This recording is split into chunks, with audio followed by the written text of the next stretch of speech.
All right, so today I actually got my 9 carat gold testing fluid.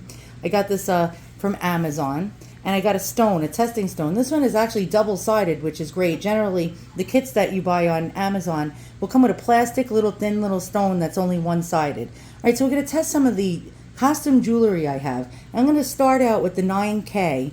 I believe I did actually test some of them with 10K, and the gold flax actually floated to the top but did not disappear. Usually, to tell if you have gold or real silver or platinum, you scratch the stone, and when you drop the acid on it, if it's not what you think it is, the acid will actually melt it. It'll actually, and the scratch will disappear. But in that case, with the other piece I had, the gold actually floated to the top but did not disappear. So I'm guessing, now I did it with 10K fluid. I'm guessing it may be 9K. So let's check it out. I'll check a couple of pieces. And these are probably pieces from circa 1900, 1910. So I have a bunch of antique cameos. And the first one we're going to test is going to be this one. And so let's look at it. Let's take, and by the way, always wear gloves. If you get the solution, the acid can eat away and burn your skin. So I was thinking this might be rose gold. And all right, so I'm going to give it a scratch test. Let's go ahead. And I really don't like doing this because you're really shaving away the metal. All right, so let's go ahead. I'm going to find like an inconspicuous spot if I can. We're going to give it a scratch.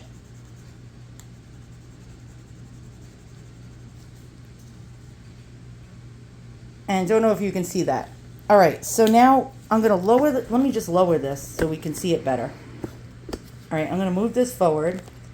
And now I'm going to drop, it says half a drop, but it's very hard to do that, so we'll try our best.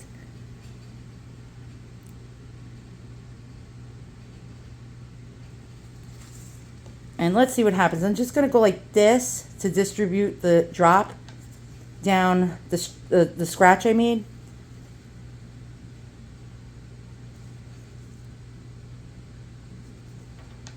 And let's see what happens.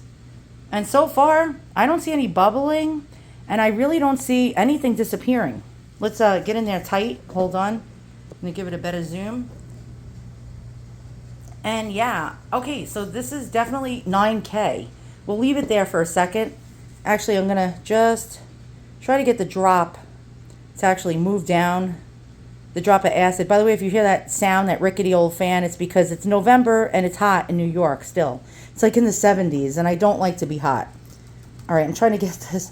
Okay, let's still look at this.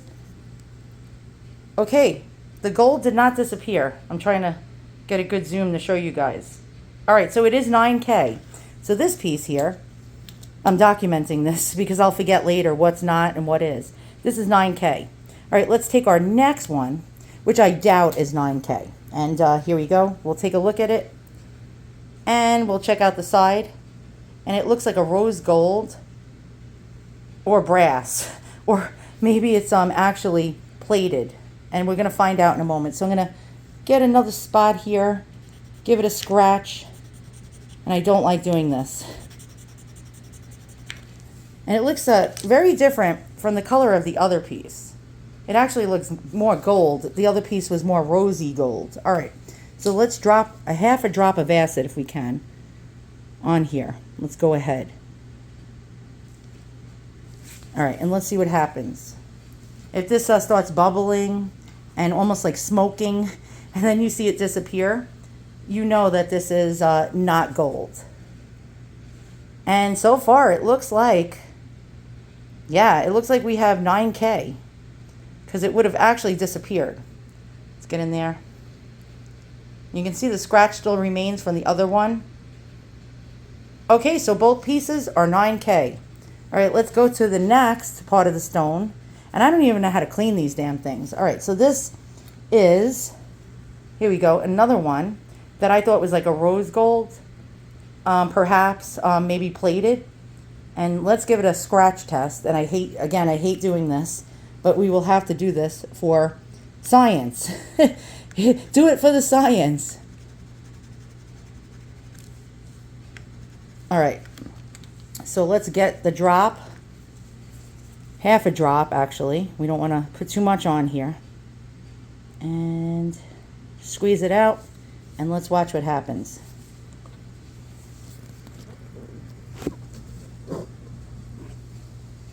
And there is no reaction. The acid is not eating away at it.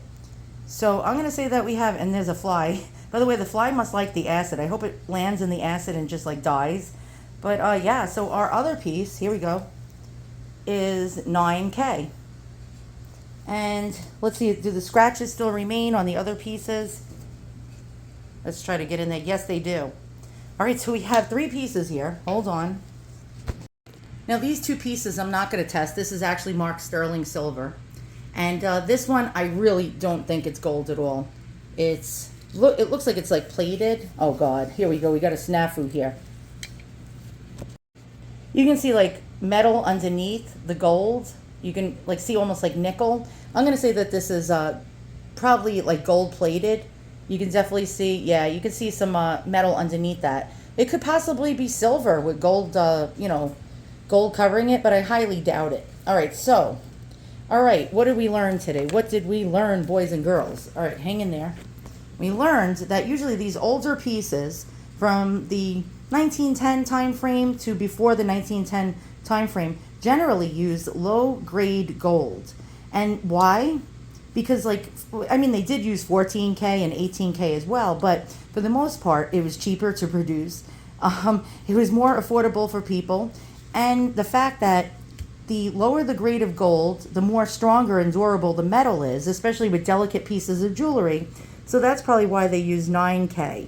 So now we found out that 3 of our pieces are 9K, which is fantastic. And now the value is actually even worth more. So for value purposes, in a high-end antique shop, not on eBay. If you're auctioning this off on eBay, the values do not actually ever hit what they do in like a really good online shop that like specializes in antique jewelry or antiques. I'm going to say conservatively, this particular one, it's a left-facing cameo, which is rare, probably circa 1900. This one would be worth about $375. This one, now if I was to sell it in my Etsy shop, yes, I would not sell it for less than $375, even $400. This middle one here, again, probably circa 1910 or so, 9K. It's a nice size one, not as good as this one. The carving is much more higher relief, as you can see, but this one still is beautiful on its own. I would put a price tag of $325 on it, no less than $325. And the smaller piece here was probably made in about 1915, 1910. I would put a price tag of $225 to $250 on it. There you go. Now, since all 3 are actual gold, awesome. And we still have our stone here. And, yep, you can still see the scratch of gold on there. It did not disappear. And there you go.